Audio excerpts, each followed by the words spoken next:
नेपाल के opening batter कुशल बुटेल से जब पूछा गया कि कुशल, हमें आज तक ये नहीं पता कि आप बैट्समैन हो या फिर बॉलर हो, तो कुशल ने जवाब दिया कि आपको क्या, मुझे भी नहीं पता कि मैं बैट्समैन हूं या फिर बॉलर हूं। हालांकि बहुत लोगों ने इसको मजाक की तरह लिया और कुछ ने जवाब में लिखा भी कमेंट्स में कि कुशल, आपको क्या पूरे नेपाली फैंस को नहीं पता कि आप बैट्समैन हो या फिर बॉलर हो। कुछ ने ये भी कहा कि ऐसा करो, एक सेंचुरी लगा दो, हम मान जाएंगे कि आप बैट्समैन हो। इस तरह की बहुत सारे कमेंट्स आए जहां पर मजाक झलक रहा था। कुशल हो सकता है मजाक के हिसाब से बोल रहे होंगे, but let me tell you कि this is not a joke. और वो मैं इसलिए कह रहा हूं क्योंकि मैं आपके सामने ओडीआईज और टी20 के कुछ नंबर रखूंगा और आप ये नोटिस करना कि जिस जिस साल कुशल बुटेल ने ज्यादा गेंदबाजी करी है उस साल उनका एवरेज बैटिंग का खराब हो गया है।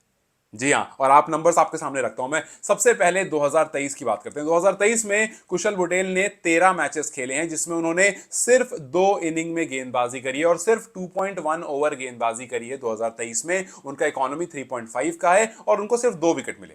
उसी साल उनका बैटिंग एवरेज था 26 का। 13 मैच में उन्होंने 342 रन बनाए थे, 2 हाफ सेंचुरी भी लगाई थी और बैटिंग एवरेज 26 का। लेकिन जैसे ही आप अगले साल बढ़ते हो, जैसे ही आप 2024 के नंबर्स देखते हो, तो देखते हो कि कुशल बुटेल ने 24 मैचेस खेले हैं जिसमें 10 इनिंग में गेंदबाजी करी है, 27 ओवर्स उन्होंने फेंके हैं। उस 27 ओवर्स में 16 विकेट जरूर मिला है उनको, 2 फोरफर जरूर मिला है, उनकी गेंदबाजी अच्छी जरूर हुई है, उनकी इकोनॉमी 6.8 की जरूर हुई है। लेकिन उसी साल उनका एवरेज घट करके सीधा 18 का आ गया बैटिंग एवरेज।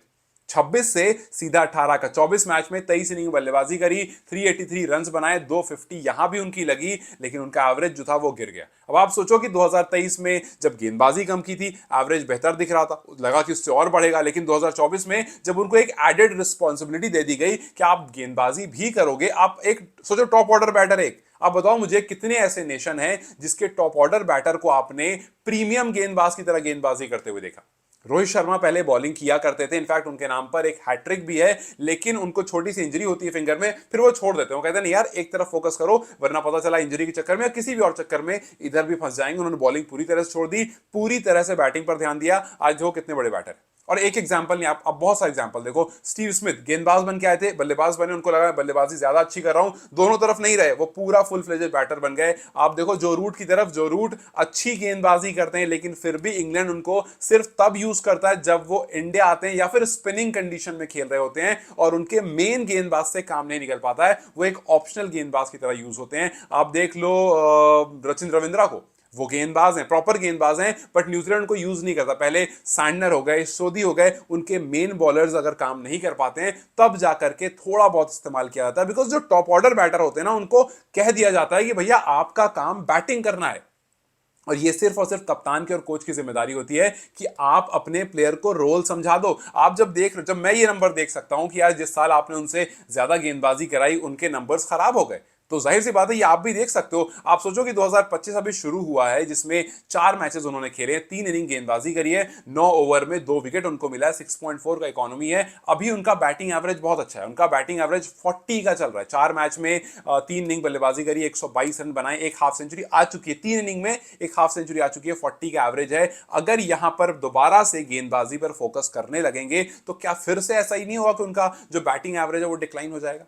क्या रोहित पौडेल को वाकई एक गेंदबाज की इतनी ज्यादा जरूरत है? क्या नेपाल गेंदबाज प्रोड्यूस नहीं कर रहा? क्या नेपाल के पास स्पिन बॉलर्स नहीं है? इनफैक्ट उल्टा है, नेपाल के पास स्पिन बॉलर्स ज्यादा अच्छे हैं और बहुत सारे हैं। लेकिन उसके बावजूद हमने काफी बार देखा है रोहित को कि वो 6 7 8 8 गेंदबाज एक मैच में यूज कर लेते हैं। क्या यहां पर ऐसा नहीं हो रहा है कि आप अपने एटलीस्ट ऊपर वाले प्लेयर को ये कहकर छोड़ दो कि भाई आपका काम सिर्फ बैटिंग करना है, सो दैट उसके दिमाग से गेंदबाजी हट जाएगी? अब आप मुझे बताओ कि आपको लगता है कि उन्होंने ये बात मजाक में कही होगी कि मुझे खुद नहीं पता? बिकॉज अगर उनके पास क्लैरिटी नहीं, हो सकता है वो ये कहते कि नहीं यार मैं बैटिंग ऑलराउंडर हूं, हो सकता है वो जवाब में ये कहते हैं कि मैं बैट्समैन हूं जो गेंदबाजी भी कर लेता है। लेकिन उन्होंने क्या कहा कि मुझे खुद नहीं पता। दिस प्रूव्स कि यार वो खुद भी अंदर से अपनी परफॉर्मेंस को लेकर के सवाल कर रहे हैं, वो अपनी परफॉर्मेंस के लेकर के प्रेशराइज हैं कि यार मैं बैटर हूं लेकिन मैं गेंदबाजी भी करता हूं, मैं बैटिंग में स्ट्रगल कर रहा हूं, मेरे रन्स नहीं आ रहे हैं और पिछला साल कितना खराब गया। लेकिन उसके बावजूद मैंने काफी बड़ी बार डिस्कस की है, अगर कुशल बुटेल बहुत अच्छे गेंदबाजी बन जाते हैं तब उनको उनकी गेंदबाजी की वजह से टीम में नहीं रखा जाएगा, उनको उनकी बल्लेबाजी की वजह से रखा जाएगा। लेकिन जब उनका बैटिंग एवरेज ही खराब हो रहा है तो आप क्या करोगे कुशल बुटेल को बॉलर बनाकर?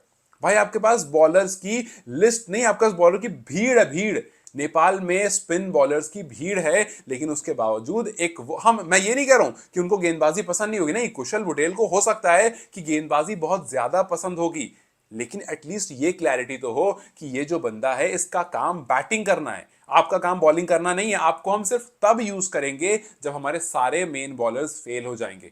अब अगर आप सबसे गेंदबाजी और सबसे बल्लेबाजी और पूरी दुनिया को ऑलराउंडर बनाने में चले जाओगे तो बस यही हो रहा है भाई, सब कोई जैक स्कैलिस नहीं बनता है। Jacques Kallis once in a generation, और इतनी सारी टीम्स में एक जैक स्कैलिस है। वरना आप देखो Yuvraj Singh middle order batter थे, आप बहुत सारे ऑलराउंडर उठा लो, जडेजा उठा लो, मिडिल ऑर्डर बैटर है। जो lower order middle order batter होते हैं वो फिर भी संभाल लेते हैं, लेकिन जो टॉप ऑर्डर बैटर होता है, जो आपका मेन बैटर है, जो आपका सबसे स्ट्रांग बैटर है, आप उसको जिम्मेदारी एक ही चीज की, कल को संदीप को बैट दे दो कि भाई तुम्हें बैटिंग भी करनी, तुम्हें बैटिंग भी करनी, तुम्हें बैटिंग भी करनी, अब पता चला दिन का आधा हिस्सा वो बैटिंग प्रैक्टिस कर रहे हैं, उनकी सारी फ्लिपर गुगली सब खराब हो गई।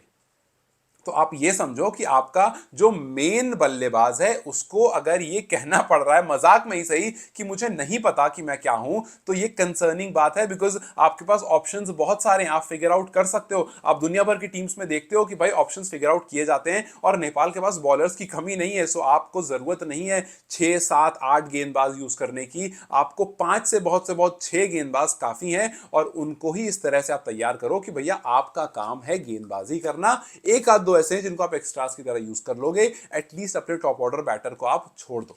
अब अगर आपको ये लग रहा है कि यार एक आध दो साल में ऐसा थोड़ी होता है, चलो मैं आपके सामने ओडीआईज के नंबर रखता हूं। ओडीआईज में 2022 की बात करते हैं, बिकॉज 2025 में ओडीआई हुआ नहीं है, सो 22 23 24 की बात करेंगे। सो 2022 में कुशल बुटेल ने 19 मैचेस में 6 इनिंग में गेंदबाजी करी है, जहां पर 23 ओवर फेंके, 23 ओवर्स फेंके हैं, और 3 विकेट उनको मिला है 2022 में। वही 2022 में उनका बैटिंग एवरेज आप देखोगे 16 का है। 19 मैच में 18 इनिंग में उन्होंने बल्लेबाजी करी है, 298 रन उनके पास हैं, 250 है। एवरेज कितने का है? 16 का। 2023 में उनके नंबर्स गिर जाते हैं, उनसे गेंदबाजी नहीं कराई गई है 2023 में ओडीआईज में। 2023 के ओडीआईज में 21 मैचेस खेले हैं कुशल बुटेल ने, 3 इनिंग में गेंदबाजी करी है, 8 ओवर और 1 विकेट लिया है, और उसी साल उनका बैटिंग एवरेज 18 से उठ करके सीधा 28 हो जाता है। आप सोचो कि यहां पर 2023 में ओडीआईज में अपनी गेंदबाजी नहीं कराई, उनका एवरेज जो 2022 का खराब था, वो बैटिंग एवरेज इंप्रूव अचानक से इंप्रूव हो जाता है। भाई 21 मैच में 21 इनिंग वो खेलता है, 590 रन बनाता है, एक सेंचुरी भी आ जाती है, 3 हाफ सेंचुरी भी आ जाती है, एवरेज भी 28 पहुंच जाता है। सो ये क्या हुआ कि पिछले साल आपने 2022 में उनसे गेंदबाजी कराई थी ओडीआई में, उनका बैटिंग एवरेज बहुत कम था। इस बार जब आपने 2023 में अपनी गेंदबाजी नहीं कराई तो उनका बैटिंग एवरेज अचानक से बेहतर हो गया। इसका मतलब है कि लिंक कहीं ना कहीं तो है। 2024 में आप देखो 11 मैच में 6 इनिंग, उनसे 33 ओवर कराए गए, 12 उन्होंने विकेट ली, और उनका बेस्ट फिगर रहा 4 for 20। मतलब गेंदबाजी बेहतर हुई, इंप्रूव हुई, लेकिन आप दोबारा से देखो उनका बैटिंग एवरेज गिर करके 25 पर आ गया। जिस साल आपने उनसे ज्यादा गेंदबाजी कराई है उनका बैटिंग एवरेज गिर करके नीचे आ गया है। तो यही मैं कह रहा हूं कि ये जो जवाब था ये जोक नहीं था। हो सकता है कुशल ने मजाक मजाक में कह दिया होगा, बट जब आप नंबर्स को उनके सामने रखते हो देन यू रियलाइज दिस कि यार ऐसा क्यों हो रहा है कि जब जब उनसे जिस जिस साल, एक दो मैच की बात नहीं कर रहा हूं, जिस जिस साल उनसे गेंदबाजी ज्यादा कराई गई है उस साल उनके बल्लेबाजी के नंबर्स नीचे गिर गए। जैसे ही मैंने ये स्टेटमेंट पढ़ी ना, मेरे पहले दिमाग में आया कि यार ये मतलब एक टीम का, एक नेशनल टीम का बैटर मजाक में भी ये बात नहीं कह सकता। इसका मतलब है कि कुशल बुटेल के दिमाग में कुछ तो चल रहा है। इसका साफ साफ मतलब यह है कि कुशल बुटेल अपनी परफॉर्मेंस से सेटिस्फाइड नहीं है। वो अपनी परफॉर्मेंस को लेकर बैठे, उनके दिमाग में ये बात चल रही है कि यार मैं कर क्या रहा हूं, और इसी आप कंफ्यूजन में इस तरह के जवाब देते हो। और फटाक से मैंने सोचा कि यार इनके कुछ नंबर्स निकालता हूं, कुछ स्टैट्स निकालता हूं, जरा कंपेयर तो करूं कि बैटिंग बॉलिंग में कितना फर्क आया है। तो मैंने देखा कि यार बहुत ऑब्वियस सा फर्क है यार। जब जब गेंदबाजी ज्यादा करी तब तो बैटिंग का एवरेज कम हो गया, जब जब गेंदबाजी कम करी बैटिंग एवरेज बढ़ गया।